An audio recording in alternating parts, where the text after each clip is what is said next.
जी Nepal HD television अब तपाईँ सँगसँगै।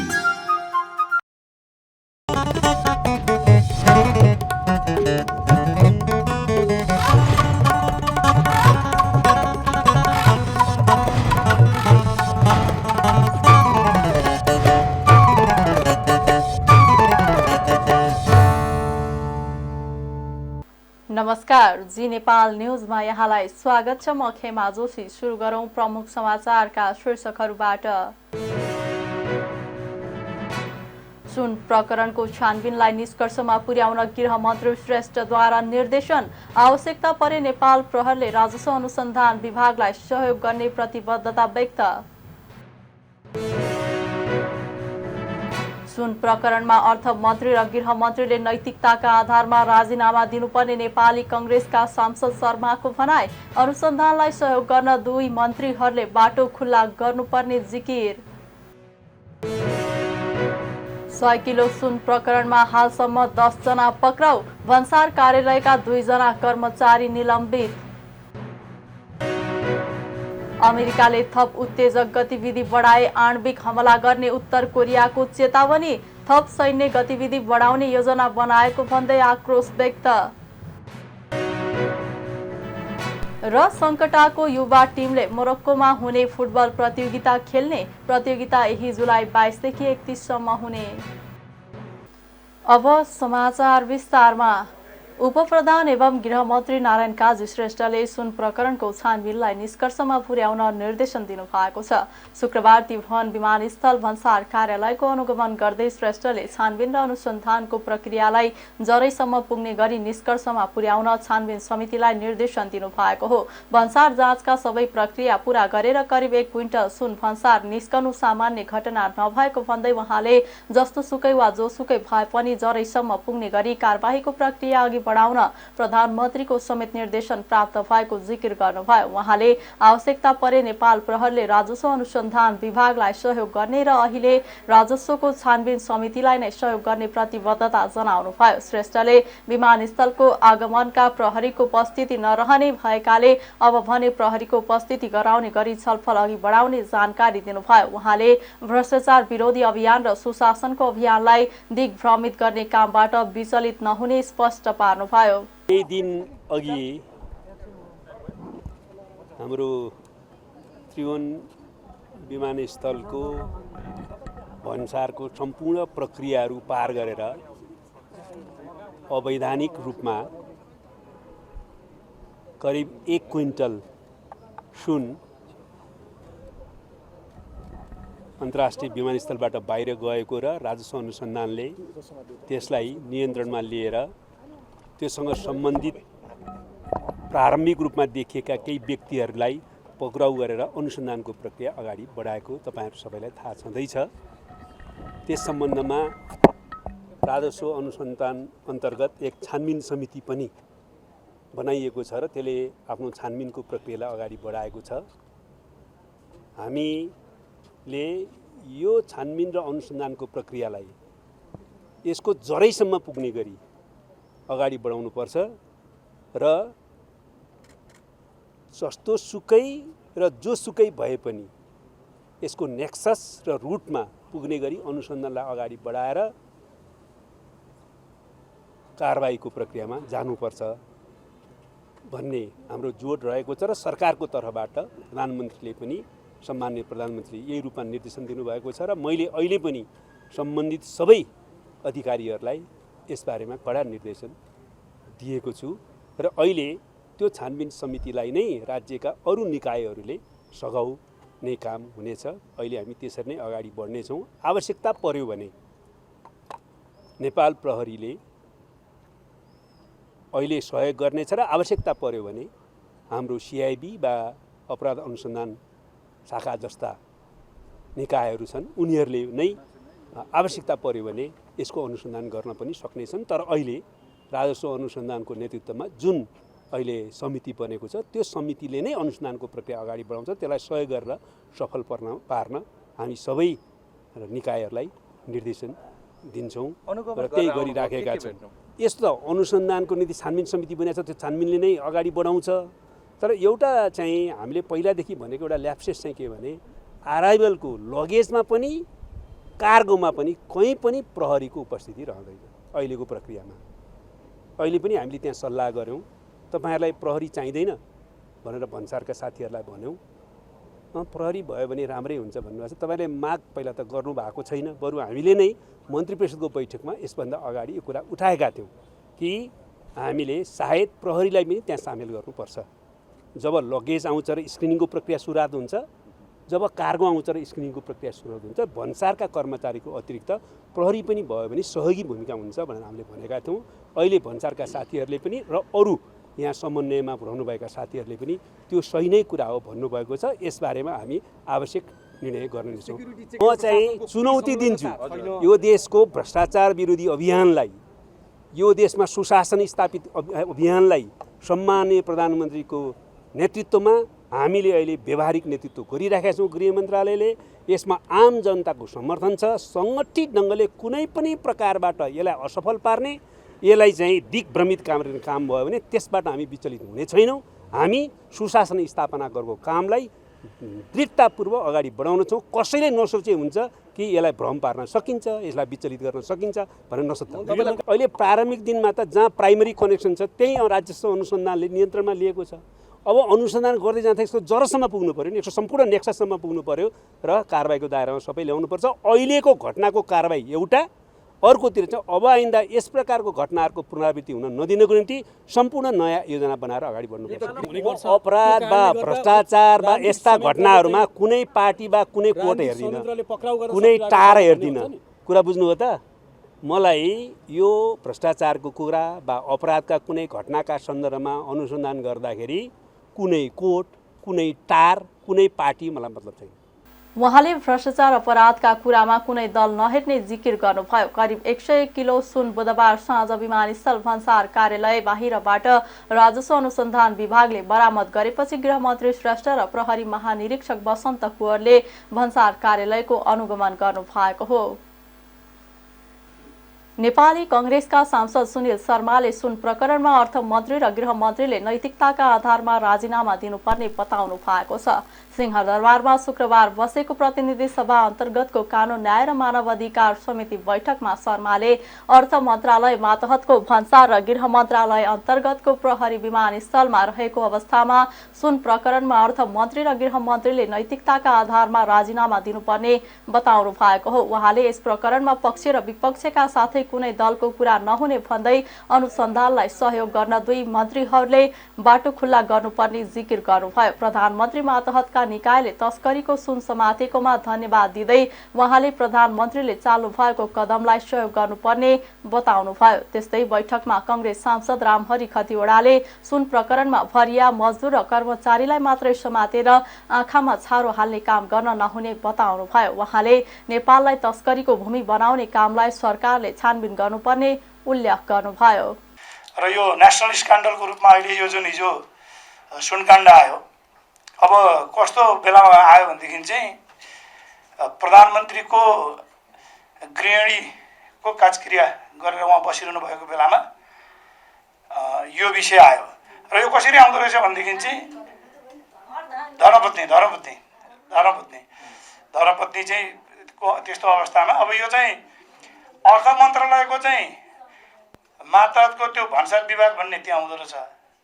अनि गृह मन्त्रालयको डिआइजीको नेतृत्वमा त्यहाँ पुलिसहरू चाहिँ बस्नुहुँदो रहेछ। अब अर्थमन्त्री र गृहमन्त्रीले चाहिँ अब यो कुइन्टल सुन चाहिँ थाहा नपाइकन उहाँहरूको मातहतको निकायका मान्छेले थाहा नपाउने अनि आएर चाहिँ प्रधानमन्त्रीको कार्यालयले इन्टरभेन गरेर यो सुन समातेको देखिन्छ। अब हृदयको अन्तस्करणबाट प्रधानमन्त्रीलाई त धन्यवाद दिनु पर्यो, उहाँ धन्यवादको पात्र हुनुहुन्छ यो केसमा। तर अब नैतिकताका हिसाबले अब देशमा यत्रो सुन चाहिँ कुइन्टल सुन चाहिँ छिरिरहँदाखेरि थाहा नपाउने अर्थमन्त्री र गृहमन्त्रीले नैतिकताका आधारमा यो अनुसन्धानको प्रक्रियालाई सहज बनाइदिनको निम्ति उहाँहरूले रिजाइन गर्नुपर्छ कि पर्दैन? अब प्रश्न यो हो। अब पक्ष र विपक्षको कुरा हुँदैन यसमा नागरिक, देश र जनताको कुरा हुन्छ र यहाँ पार्टी पनि कुरा हुँदैन। हाम्रो पार्टीको मान्छे या गठबन्धनको मान्छे या बाहिरको मान्छे या भित्रको मान्छे भन्ने हुँदैन। यो देश लुट्न कुनै पार्टीको कुनै नेतालाई छुट छैन। त्यसकारणले अहिले 2टा मन्त्रीहरूले बाटो खुल्ला गरेर उहाँहरूले तत्काल यो अनुसन्धानको विषयलाई चाहिँ सहज बनाइदिनुपर्छ र प्रधानमन्त्रीले चाल्नुभएको स्टेपमा सहयोग गर्नुपर्छ भन्ने मेरो धारणा। अहिले चाहिँ हाम्रो पार्टीको उपसभापति पनि यहीँ हुनुहुन्छ, नेकपा एमालेको वरिष्ठ नेता पनि यहीँ हुनुहुन्छ सुभाष दाई, र यो समिति मार्फत सरकारलाई म ध्यान आकर्षण गराउन चाहन्छु। हस्त धन्यवाद। देशमा ठुला ठुला काण्डहरू हुन थालेका छन्। भर्खरै हिजो तपाईँहरूले सुन्नुभयो 100 केजी सुन आउन थाल्यो देशमा।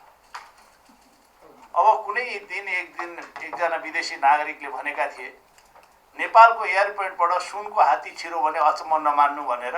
हात्ती पनि 50-60 किलोको मात्रै छिरेको भए त हुन्थ्यो, 100 केजीको छिरिसकेछ, 22औं पटक छिरो भन्ने हल्ला आएको छ। फेरि यसमा पनि तिनै भरियाहरू, तिनै मजदुरहरू, काम गर्नेहरू, भरौटेहरूलाई ल्याएर सरकारले आँखामा छारो हाल्ने काम नगरोस् र सत्य तथ्य जे छ त्यो छिटोभन्दा छिटो ल्याओस् भनेर आज संसद बसेको छैन। म विविध विषय भएकोले यो विषय पनि म प्रवेश गराउन चाहन्छु। सभापति महोदय, हामी कङ्गाल पल्टिन लागेका छौँ, आर्थिक अवस्था छैन भन्छौँ। 100 केजी सुन ल्याउन सक्ने क्षमता यहाँ रहेछ। कहाँ मान्छेहरू यहाँ नेपाललाई तस्करको रणभूमि बनाउँदैछन्, कुन देशका छन्, त्यो बारेमा पनि छानबिन हुनुपर्ने जरुरी छ। नेपाली नै हो कि विदेशी हो कि तस्करको भूमि बनाउने यसलाई, नेपालको देशलाई, यो बारेमा सरकारले चाहिँ तपाईँको हामीले यही समितिमा हुन्छ कि अन्य समितिमा छलफल प्रारम्भ गर्नुपर्छ भनेर म अनुरोध गर्न चाहे। खतिवडाले सुन प्रकरणको सत्य तथ्य छानबिन गरी छिटोभन्दा छिटो निष्कर्ष सार्वजनिक गर्नुपर्नेमा जोड दिनुभयो। राजस्व अनुसन्धान विभागले बुधबार त्रिभुवन अन्तर्राष्ट्रिय विमानस्थलबाट झण्डै 100 केजी सुन बरामद गर्यो। त्रिवी अन्तर्राष्ट्रिय विमानस्थलको भन्सारबाट ठूलो परिणामको तस्करीको सुन यति सजिलै कसरी बाहिरियो भन्नेमा अहिले प्रश्न उठिरहेको छ। यस घटनाले विमानस्थलको सुरक्षा, संवेदनशीलता र भन्सार प्रशासनमाथि पनि प्रश्न उठेको छ। तथापि त्रिभुवन अन्तर्राष्ट्रिय विमानस्थलमा ठूलो परिणाममा सुन तस्करी भएको यो नौलो घटना भने होइन। एक रिपोर्ट। विगत 10 वर्षको अवधिमा ठूला तस्करीका घटनामा 41 क्विन्टल 17 किलोभन्दा बढी सुन अवैध भित्रिएको छ। ठूलो परिमाणमा फेला भने परेको छैन। राजस्व अनुसन्धान विभागले त्रिभुवन अन्तर्राष्ट्रिय विमानस्थलबाट भन्सार जाँचपास भएर निस्किएको ट्याक्सीलाई सिनामङ्गलमा खान तलासी गर्दा यति ठूलो परिमाणमा सुन फेला परेको हो। बाहिर सवारी साधनको ब्रेक सु लेखिएको प्याकेटबाट सुन भेटिएको हो। यो सुन हङकङबाट रेडी ट्रेड प्रालीको नाममा आएको खुलेको छ। यसरी अवैध रूपमा भित्राइएको सुनको परिमाण 100 किलो अनुमान गरिएको छ। बरामद सबै सामान राष्ट्रमैको टक्सार विभागमा जोग्दा 155 किलो पुगेको छ। यसमा प्याकभित्र भएको ब्रेक सुको तौल घटाउँदा सुन मात्रै 100 किलो जति हुने अनुमान विभागले गरेको छ। 1 अर्बभन्दा बढी मूल्य पर्ने यो सुन कसको हो भन्ने अहिलेसम्म खुलेको छैन। हालसम्म दोलखा घर भएका रामकुमार भुजेल, दिलीप भुजेल, भोजपुरका हर्कराज राई, भारतीय नागरिक थामतेन छिरिङ, एजेन्ट राजन राई र ट्याक्सी ड्राइभर अशोक लामा पक्राउ परिसकेका छन्। उनीहरूले बयानका क्रममा अरू कसैको नाम लिएको प्रहरीले बताएको छैन। समातिएका 6 जना भरिया हुन् वा कारोबारी हुन् भन्ने एकिन खबर बाहिर आइसकेको छैन। बिहिबार नै एक चिनिया नागरिक पनि समातिएका छन्। उनी तिब्बत जान लाग्दा विमानस्थलबाटै पक्राउ परेका हुन्। पक्राउ परेकाहरूलाई बिहिबार नै अदालतमा पेश गरिएको छ। उच्च अदालत पाटनले अभियुक्तहरूलाई 10 दिन थुनामा राखेर अनुसन्धान गर्न प्रहरीलाई अनुमति दिइसकेको छ। यही प्रकरणमा बिहिबार राति 2 जना कार्गो सञ्चालक पनि पक्राउ परेका छन्। ट्रान्स ग्लोबल सर्भिसका पुष्कर भट्ट र एलिस ट्रान्स ग्रुपका सञ्चालक राजन श्रेष्ठलाई प्रहरीले पक्राउ गरेको हो। विमानस्थल भन्सार कार्यालयबाट सुन बाहिरिनुको कारण पत्ता लगाउन भन्सार विभागले 6 सदस्यीय छानबिन समिति पनि गठन गरिसकेको छ। यस्तो छ सुन तस्करीको श्रृङ्खला। विमानस्थलको भन्सारबाट यति ठूलो परिमाणको तस्करीको सुन यति सजिलै कसरी बाहिरियो भन्ने प्रश्न हाल चौतर्फी उठिरहेको छ। यस घटनाले विमानस्थलको सुरक्षा, संवेदनशीलता र भन्सार प्रशासनमाथि पनि प्रश्न उठेको छ। तथापि त्रिभुवन अन्तर्राष्ट्रिय विमानस्थलमा यति ठूलो परिमाणमा सुन तस्करी भएको यो नौलो घटना भने होइन। पछिल्ला 9 वर्षमा तस्करीबाट भित्रिएको करिब 650 किलोभन्दा बढी सुन बरामद भएको छ। आर्थिक वर्ष 2071-72 यता स्थल र हवाई मार्गबाट अवैध रूपमा भित्रिएको 665 किलो सुन सुरक्षा निकाय तथा भन्सार र राजस्व प्रशासनका विभिन्न निकायले बरामद गरेका हुन्। नेपालमा हङकङ, दुबई, चीन लगायत मुलुकबाट त्रिभुवन अन्तर्राष्ट्रिय विमानस्थल सहितका नाका हुँदै अवैध सुन भित्रिने गरेको छ। यसअघि 2074 साल भदौमा काठमाडौँ प्रहरीले रसुवागढी नाका हुँदै ल्याइएको 88 किलो सुन सहित एक भरियालाई पक्राउ गरेको थियो। सुन कारोबारमै संलग्न काठमाडौँका केही सुनचाँदी व्यापारी पनि पक्राउ परेका थिए। तर विदेशबाट सुन पठाउने मुख्य गिरोह र त्यसलाई व्यवस्थापन गर्ने जिम्मा पाएका नेपालमा सक्रिय एजेन्टसम्म भने प्रहरी पुग्न सकेको छैन। नेपाल प्रहरीको तथ्याङ्क अनुसार पछिल्ला 9 वर्षमा सबैभन्दा बढी आर्थिक वर्ष 2074-75मा 200 किलोभन्दा बढी सुन बरामद भएको छ। यसैगरी आर्थिक वर्ष 2071-72मा 171 किलो तस्करीको सुन बरामद भएको छ। हाल यति ठुलो परिमाणमा भेटिएको सुन तस्करीको मुख्य नायक को हुन् भन्ने बारे प्रहरीले अनुसन्धान जारी राखेको छ। यति ठुलो परिमाणमा भेटिएको सुनले विमानस्थलको सुरक्षा संवेदनशीलताका साथै भन्सार प्रशासनमाथि नै प्रश्न उठेको छ। सुन तस्करीको मुख्य नायकलाई प्रहरीले पक्राउ गरी कारवाही गर्ला या नगर्ला त्यो भने अनुसन्धानपछि नै देख्न पाइनेछ। जी नेपाल 4 टेलिभिजनका लागि विक्रम दाहाल, काठमाडौँ। नेपाल निर्माण व्यवसायी महासंघका अध्यक्ष रवि सिंहले निर्माण व्यवसायीहरूको समस्या सरकार गम्भीर नभएको गुनासो गर्नु भएको छ। शुक्रबार काठमाडौँमा महासंघको राष्ट्रिय भेलामा सिंहले माइलस्टोनको व्यवस्था, भुक्तानीको समस्या तथा मूल्य समायोजन लगायतका विषयमा सरकार गम्भीर हुन नसकेको गुनासो गर्नु भएको हो। उहाँले सरकारले एकतर्फी रूपमा लगाएको माइलस्टोन पूरा गर्न नसक्दा लक्ष्य पूरा गर्न नसकेको र भुक्तानी पनि हुन नसकेको जिकिर गर्नुभयो। माइलस्टोन अव्यावहारिक भएको विषय प्रधानमन्त्री लगायत सरकारवाला सबैलाई जानकारी गराउँदा पनि कुनै सम्बोधन नभएको उहाँको भनाइ छ। सिंहले मूल्य वृद्धिको समेत मारमा परेकाले निर्माण कार्यलाई सहज रूपमा अगाडि बढाउन कठिन भएको पनि बताउनुभयो। गत वर्षको उसमा अनावश्यक रूपमा राखिएको माइलस्टोन असारको 20 गते निर्देशन आयो, भदौको 13 गते भित्र म्याथपका फाइलहरूमा म्याथप भए नियमित रूपमा। अनि नेपाल सरकारले असार साउन भदौसम्म नदीजन्य निर्माण सामग्री उत्खनन गर्न नदिने व्यवस्था गरेको छ, जुन सही पनि हो। बर्सातको समयमा निर्माण कार्य पनि नहुने र वातावरणीय प्रभावले गर्दाखेरि असोजसम्म चाहिँ नदीजन्य निर्माण सामग्री उत्खनन गर्न पाइँदैन, जुन निर्माण उद्योगको प्रमुख स्रोत हो। र कार्तिक महिनामा गत वर्ष दशैं थियो, मङ्सिर महिनामा निर्वाचन थियो, पुष महिनामा तत्कालीन गृहमन्त्रीज्यूको निर्देशनमा देशैभरि नदीजन्य निर्माण सामग्री र खानीजन्य निर्माण सामग्री उत्खननलाई रोक लगाइएको थियो। त्यस्तो अवस्थामा सरकारले एकतर्फी हिसाबले लागेको माइलस्टोन व्यवसायले कसरी पूरा गर्न सक्छ? त्यो माइलस्टोन पूरा गर्न नसकेको कारणले गर्दा गत वर्ष हामीले भुक्तानी प्राप्त गर्न सकेनौँ। सँगसँगै हामीले त्यो लक्ष्य पनि प्राप्त गर्न सकेनौँ। एकातिर सरकारले समन्वय नगरिकन एकतर्फी हिसाबले माइलस्टोन लगाउने, व्यवसायलाई बाध्य बनाउने, माइलस्टोन पालना गर्न र त्यो माइलस्टोन पालना गर्न सक्ने स्थिति चाहिँ सरकारले नै सृजना हुन नदिने भन्दाखेरि यो अव्यावहारिक भयो भनेर हामीले गत वर्ष नै सम्मान्य प्रधानमन्त्रीज्यूलाई माघ फागुनमा यो कुराहरू हामीले अवगत गराएका थियौँ। अर्थमन्त्रीज्यूलाई, भौतिक पूर्वाधार मन्त्रीज्यूलाई, मुख्य सचिवज्यूलाई यो कुराहरू अवगत गराउँदै गर्दाखेरि हामीले सम्झौता गरेर, हामीले आन्दोलन गरेर सम्झौता गरेका मूल्य समायोजन पनि सम्बोधन भएन। एकातिर सरकारले 72 रुपियाँको डिजेल भनेर इस्टिमेट गर्ने, तर व्यवसायलाई बाध्य बनाएर 178 रुपियाँमा डिजेल खरिद गर्न बाध्य बनाउने, 68 रुपियाँमा डन्डीको मूल्य निर्धारण गरेर इस्टिमेट गर्ने, व्यवसायलाई 120 रुपियाँमा किन्न बाध्य बनाउने। यस्तो अवस्थामा निर्माण उद्योगीहरूले चाहेर पनि कसरी निर्माणको कामहरू अगाडि बढाउन सकिन्छ? भेलामा सहभागी निर्माण व्यवसायीहरूले सम्पन्न भएका आयोजनाहरूको भुक्तानी समयमा नहुँदा समस्या उत्पन्न भएको धारणा राखेका थिए। नवसामन्तीको रूपमा स्थापित लघुवित्तीय संस्थाहरू खारेज गर्नुपर्ने लगायतका माग राख्दै लघुवित्त पीडितहरूले काठमाडौँमा प्रदर्शन गरेका छन्।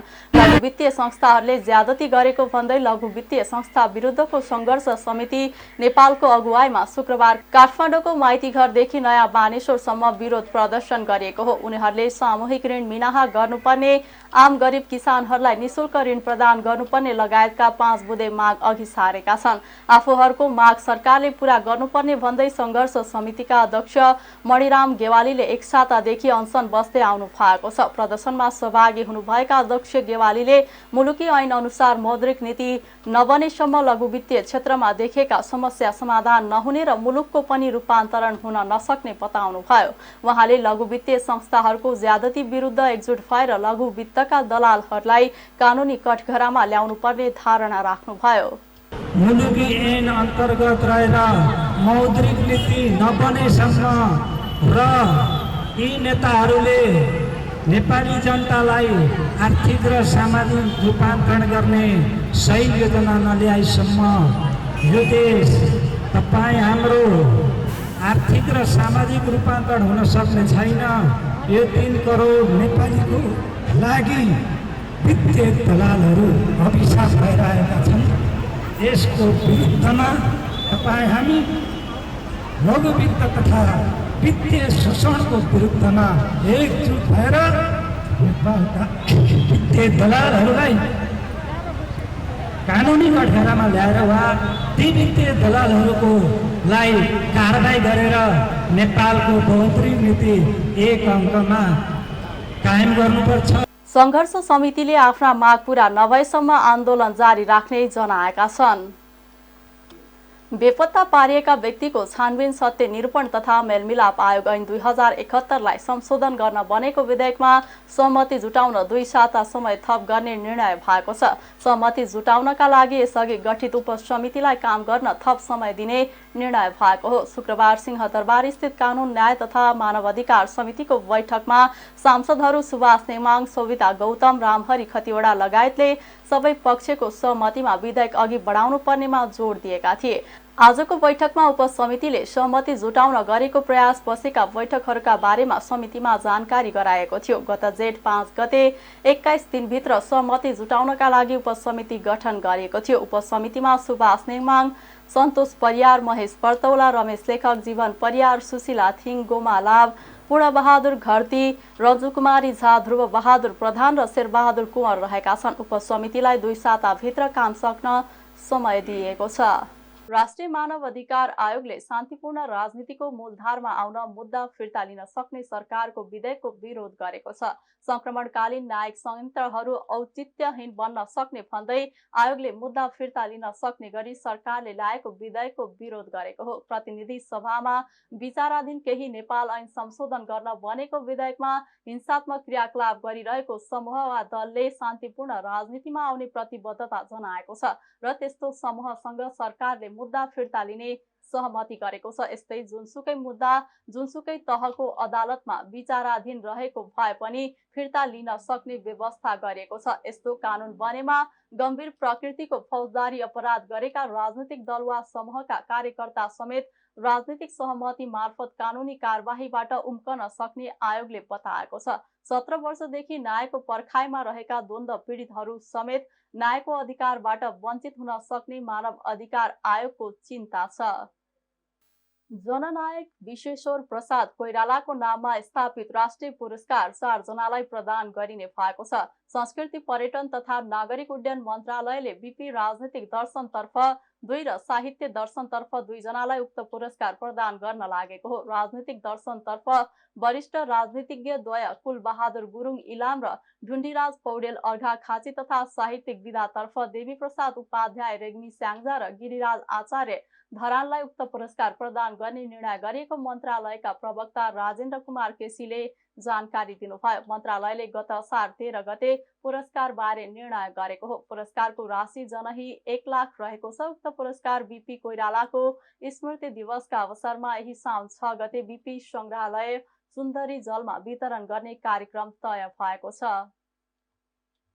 भोलि शनिबार काठमाडौँ र ललितपुरका विभिन्न ठाउँमा 8 घण्टा बिजुली नआउने भएको छ। नेपाल विद्युत प्राधिकरणको टेकु सब स्टेशनमा आपूर्ति हुँदै आएको बिजुली भोलि 8 घण्टासम्म बन्द हुने भएको हो। प्राधिकरणले आज सूचना निकालेर भोलि बिहान 8:30 बजेदेखि दिउँसो 4:30 बजेसम्म विद्युत आपूर्ति बन्द हुने जानकारी दिएको छ। लप्सी फेदी तथा चागुनारायण सब स्टेशन निर्माण आयोजनाको टेकु सब स्टेशन स्तर उन्नति गरी टेकु सिउचाटार 66 केभी लाइन 132 केभीमा चार्ज गर्ने काम भइरहेको छ। बागमती फिडर अन्तर्गत सानेपा राम मन्दिर, गुसिङ्गाल एडभान्स कलेज, अमरावती सानेपामा मोड, रेडियन्ट स्कुल क्षेत्रमा बिजुली आपूर्ति बन्द हुनेछ। त्यस्तै ललितपुरको पुलचोक फिडर अन्तर्गत बल्खु हेल्थ पोस्ट, झम्सिखेल पुलचोक प्रधान सेनापति निवास, ठाडो ढुङ्गा क्षेत्रमा बिजुली कटौती हुनेछ।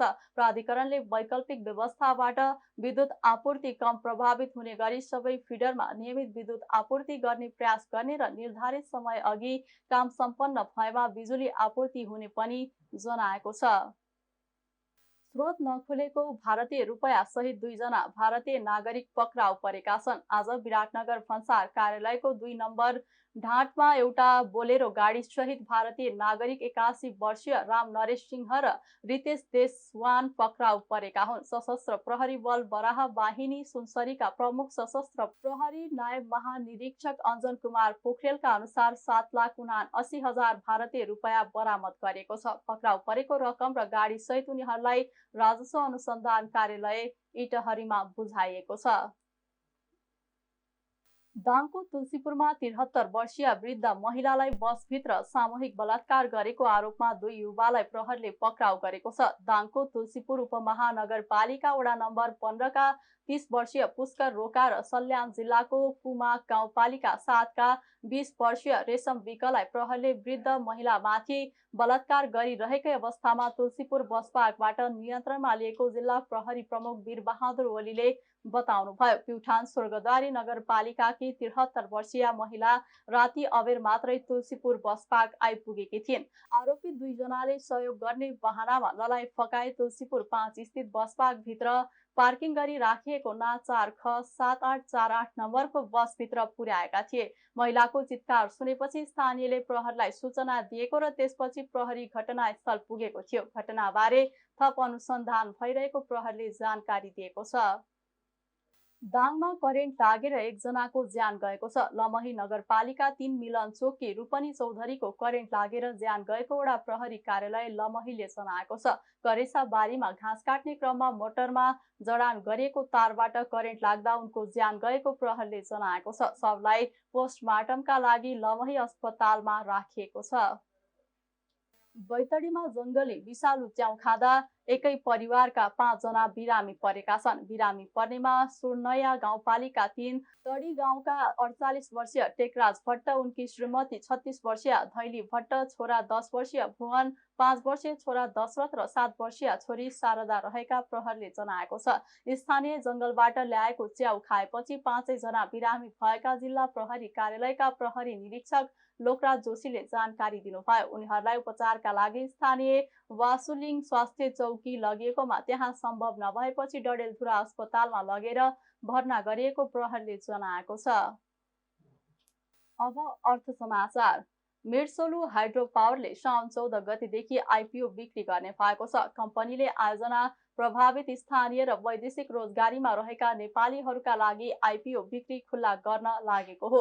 हाइड्रो पावरले स्थानीयलाई जारी पुँजी 74 करोड 84 लाख रुपैयाँको 10% अर्थात् 7 करोड 48 लाख 40 हजार रुपैयाँ बराबरको सेयर बिक्री गर्न लागेको छ। यस कम्पनीले 100 अङ्कित मूल्यमा 7 लाख 48 हजार 400 किता सेयर स्थानीयलाई जारी गर्न लागेको हो। यो मध्ये 5 लाख 61 हजार 300 किता सेयर आयोजना अति प्रभावित क्षेत्र सोलुखुम्बु जिल्लाको सोलु दुधकुण्ड नगरपालिकाका बासिन्दाहरूलाई निष्कासन गर्न लागेको हो। त्यस्तै 1 लाख 87,100 किता सेयर आयोजना प्रभावित सोलुखुम्बु जिल्लामा बसोबास गर्ने स्थानीय बासिन्दाहरूका लागि निष्कासन गर्नेछ। यता सर्वसाधारणमा निष्कासन हुने 7 लाख 48 हजार 400 किता सेयर मध्ये 105 अर्थात् 74,840 किता सेयरमा भने वैदेशिक रोजगारीमा रहेका नेपालीहरूले आवेदन दिन सक्ने कम्पनीले जानकारी गराएको छ।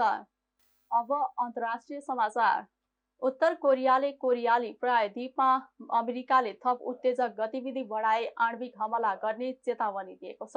अमेरिकाले एयरक्राफ्ट क्यारियर बम्बर र मिसाइल सबमरिन ल्याएर उत्तेजक गतिविधि गरेमा त्यसको जवाफमा आणविक अस्त्र प्रहार हुने चेतावनी दिएको अन्तर्राष्ट्रिय सञ्चार माध्यमले जनाएका छन्। उत्तर कोरियाले पटक पटकको चेतावनीपछि पनि अमेरिकाले जुलाई 18 मा दक्षिण कोरियामा आणविक बैठक गरेको र थप सैन्य गतिविधि बढाउने योजना बनाएको भन्दै आक्रोश व्यक्त गरेको छ। गत बुधबार मात्रै जापानी समुद्रमा 2 क्षेप्यास्त्र प्रहार गरेको उत्तर कोरियाले आणविक हमलाको धम्की दिने तहमा उत्रिएको हो। दक्षिण कोरिया तैनात एकजना अमेरिकी सैनिक भागेर उत्तर कोरिया प्रवेश गरेपछि अमेरिका र उत्तर कोरिया बीचको तनाव थप बढेको बेला उत्तर कोरियाले आणविक हमलाको धम्की दिएको हो।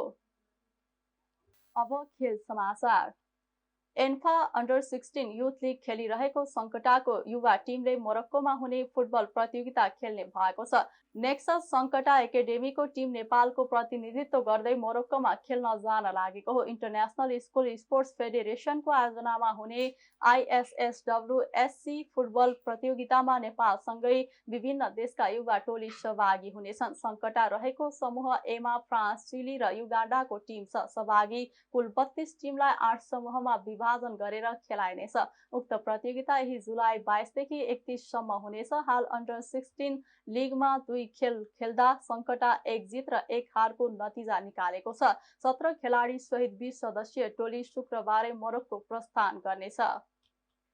खेल समाचार सँगै हामी जी नेपाल न्युजको अन्त्यमा आइसकेका छौँ। जाँदा जाँदै प्रमुख समाचारका शीर्षकहरू पुनः एकपटक। सुन प्रकरणको छानबिनलाई निष्कर्षमा पुर्याउन गृह मन्त्री श्रेष्ठद्वारा निर्देशन। आवश्यकता परे नेपाल प्रहरले राजस्व अनुसन्धान विभागलाई सहयोग गर्ने प्रतिबद्धता व्यक्त। सुन प्रकरणमा अर्थमन्त्री र गृह मन्त्रीले नैतिकताका आधारमा राजीनामा दिनुपर्ने नेपाली कांग्रेसका सांसद शर्माको भनाई। अनुसन्धानलाई सहयोग गर्न 2 मन्त्रीहरूले बाटो खुल्ला गर्नुपर्ने जिकिर। 100 किलो सुन प्रकरणमा हालसम्म 10 जना पक्राउ। भन्सार कार्यालयका 2 जना कर्मचारी निलम्बित। अमेरिकाले थप उत्तेजक गतिविधि बढाए, आणविक हमला गर्ने उत्तर कोरियाको चेतावनी। थप सैन्य गतिविधि बढाउने योजना बनाएको भन्दै आक्रोश व्यक्त। र सङ्कटाको युवा टिमले मोरक्कोमा हुने फुटबल प्रतियोगिता खेल्ने। प्रतियोगिता यही जुलाई 22 देखि 31 सम्म हुने। प्रमुख समाचारका शीर्षकसँगै अहिलेका लागि जी नेपाल न्युज सकियो। ताजा समाचार र मनोरञ्जनका लागि जी नेपाल 4K टेलिभिजन हेर्दै गर्नुहोला। नमस्कार।